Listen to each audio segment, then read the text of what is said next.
Hi, and welcome back to Heimler's History. In this video, we're going to look at all you need to know about Unit 3 of AP World History. So if you're ready, buckle up, let's get to it.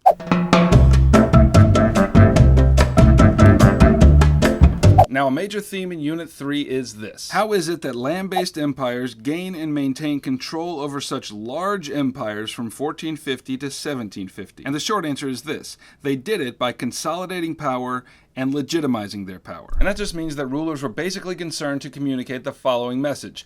I'm in charge, and let me show you how I'm in charge. So first, let me list the major empires that we'll be considering during this period. We're going to look at the Manchu and their establishment of the Qing Dynasty in Central and Southeast Asia, the Mughal in South and Central Asia, the Ottoman in Southern Europe, the Middle East and North Africa, and the Safavid in the Middle East. Now, these aren't the only empires I'll mention, but they're among the most important when we're considering these themes. So let's start with how these empires consolidated power. The first way they did so was by centralizing a bureaucracy. The bureaucracy is just a group of people employed by the government who carry out the will of the emperor. Let me start by giving you some examples. In China, the Manchu people established the Qing Dynasty in 1644. And one of the ways they consolidated power was by reintroducing the civil service examination. Anyone who wanted to work in the bureaucracy had to pass this examination. And therefore, it provided the means by which the leadership in China would both think the same things and believe the same thing. This is important to know because the Ming Dynasty, which preceded it, was the last native Chinese dynasty. And when the Manchu came in to establish the Qing Dynasty, they had a lot of incentive to legitimize their power because they were essentially foreigners. The Ottomans consolidated power through the devshirme system. And this was a system in which the Ottomans enslaved poor Christian boys from Southern Europe and the Balkans and made them to serve in their military and their bureaucracy. These enslaved boys received a thorough education in philosophy and politics and art, and once they were educated, some of them joined the Janissaries, which was an elite force in the army,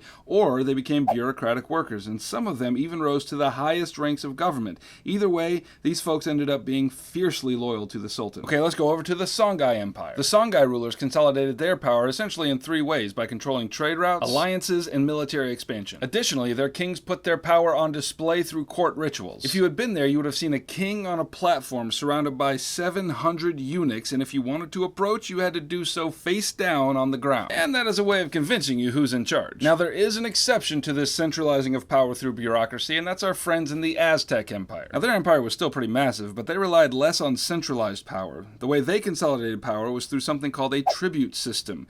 This manner of ruling meant that the conquered peoples, or tribute states, owed certain goods to the conquerors on a regular basis. And the result of this is that the Aztecs could rule a diverse empire without being directly present. Okay, the Aztecs being accepted, it was pretty common for empires during this period to consolidate power by creating a bureaucracy. Okay, I've already mentioned some uses of the bureaucracy. What else is a bureaucracy good for? You know what it is. Collecting taxes. I mean, come on, border expansion, enslaving foreign peoples, giant palaces full of emperor swag.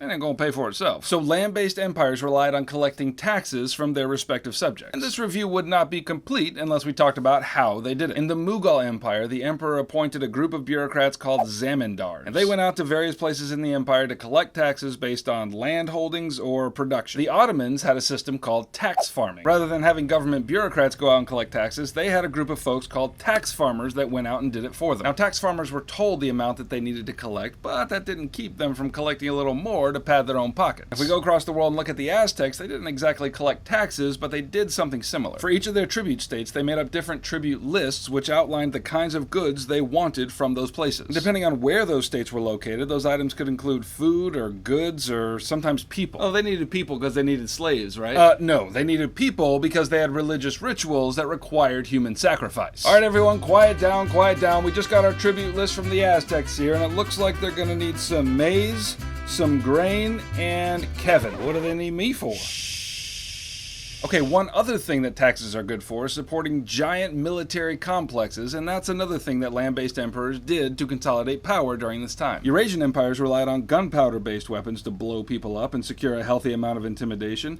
Over in the Americas, they didn't have gunpowder, but those empires were fierce nonetheless and caused a healthy amount of intimidation without it. See previous statement on human sacrifice. Now, one of the common features in the militaries of these land-based empires was that they each had an elite group of soldiers. The Ottomans had the Janissaries, who were enslaved enslaved Christians, but who through lots of education and training became fiercely loyal to the Sultan. And the Safavids had the Ghulams, who were fiercely loyal to the Shah. And that was true even though they were taken from minority and slave populations like the Armenians and the Circassians. And the Aztecs also had an elite squad of soldiers made up of enslaved people. And this was part of what they called the blood tax to their tribute states. Okay, we've talked about two ways that land-based rulers consolidated their power during this period. And now let's talk about how they legitimized their power. I mentioned before that these empires were huge and covered lots of territory and included lots of diverse populations. And in general, sheer military might is not enough to help the people see the power and submit to it. And that's where religion, art, and monumental architecture come in. And let's start with religion. How did these emperors use religion to show that they were the ones in charge? Well, Islamic emperors took on the title caliph, which indicated that they were legitimate successors to Muhammad. In Europe, kings and rulers embraced the doctrine of the divine right of kings. And that just means that the king is God's man on earth and is therefore necessarily carrying out God's will in his actions. In the Songhai Empire in Africa, the rulers and nobles all converted to Islam. Now, all things being equal, religion in an empire can be a real unifying force and can really put the legitimacy of the power of the emperor on display. But sometimes religion can crack the whole thing apart. Over in Europe, the Protestant Reformation challenged the corrupt practices of the Catholic Church and led to a lasting split between Catholics and Protestants. So now European rulers had to decide whether their kingdom was going to be Catholic or Protestant, and as you can imagine, that led to some bitter disputes. Even so, the split actually contributed to the growth of Christianity because, as it turns out, when Christians live in different houses, they can actually think about something other than fighting. Another example of religious conflict is the Ottoman-Safavid conflict. Both of these neighboring empires were Muslim, but not the same kind of Muslims. The Ottomans were Sunnis, and the Safavids were Shia.